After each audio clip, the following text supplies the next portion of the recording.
स्वर्गीय विलास वतारी व स्वर्गीय राधाकिशन वतारी स्मृति चषक 2017 भव्य क्रिकेट स्पर्धा संपन्न, विजेताओं को दिया गया उचित आकर्षक सम्मान पुरस्कार।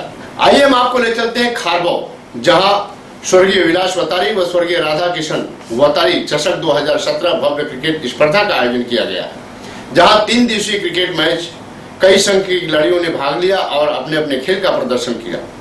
आयोजक भरत वतारी ने हर साल की तरह इस साल भी स्वर्गीय विलास वतारी व स्वर्गीय राधाकिशन वतारी चषक 2017 का आयोजन किया, जहां 3 दिन तक अपने खेल का प्रदर्शन करते हुए खिलाड़ियों ने बाजी मारी।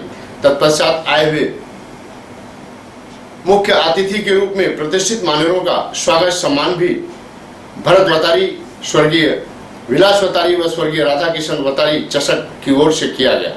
तो आइए देखते हैं जहां विजेताओं को आए हुए प्रतिष्ठित मान्यवरों के हाथों से भव्य क्रिकेट स्पर्धा का पुरस्कार वितरण और ट्रॉफी देकर पुरस्कृत और सम्मानित किया गया। आणि खरोखर आनंद होतो। पहिल्या दिवशी जेव्हा खेळ एकत्र करून सेमीफायनल मध्ये आम्ही हरलो, पण आज आम्ही अंतिम विजय प्राप्त केला। खूप आनंद होतो या गोष्टीचा आणि असंच आम्ही पुढे आमचा खेळ दाखवू। धन्यवाद।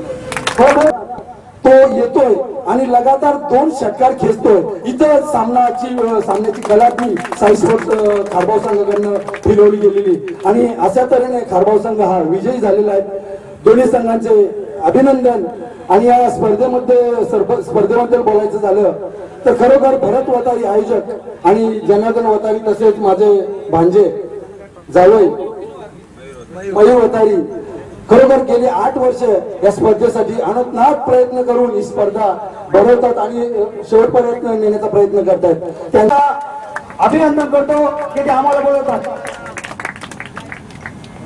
आज या कालिका मातेच्या वडून या खारबाव गावावर एवढी कृपादृष्टी आहे। राजापती साहेब यांनी सांगितली का खारबाव गावचा माणूस असा कोणताही क्षेत्र नाही त्या क्षेत्रामध्ये कार्यरत नाही। आतापर्यंत कार्यरत असतील, याच्या पुढे राहतील आणि काही सेवानिवृत्त झाले असतील, परंतु खारबाव गावचा जो नावलौकिक आहे त्यांनी ठाणे जिल्हा नाही, महाराष्ट्र नाही तर पूर्ण भारत देशामध्ये आपल्या खारबाव गावचं नावलौकिक केलेलं आहे। असा स्पर्धा गेली 3 दिवस चाललेली होती आणि उत्कृष्ट आयोजन झालेलं आहे स्पर्धेचं। गेलं 8 वर्ष ही स्पर्धा व्यवस्थितरित्या पार पडते। माझं एवढंच उद्दिष्ट आहे की खरोखरच माझ्या भावांचं राधाकिशन वतारी आणि विलास वतारी यांचं नाव अमर राहावं, हेच माझं उद्दिष्ट आहे। आणि या गावामध्ये जर आता या साई स्पोर्ट्सच्या माध्यमातून एकी झालेली आहे ते आम्हाला बरं वाटलं, खरोखरच चांगलं वाटलं। आणि त्यांनी चांगला खेळ केला आणि चांगला खेळ करून त्यांनी अंतिम विजयी साई स्पोर्ट्स संघ ठरलेला आहे आणि उपविजयी वडगर संघ ठरलेला आहे। त्या सर्व संघांचे आम्ही आभारी आहोत। दिवस 24 ते 26 या कालावधीत ही भव्य दिव्य अशी क्रिकेट स्पर्धा संपन्न झाली। या स्पर्धेमध्ये 28 संघांनी भाग घेतला होता।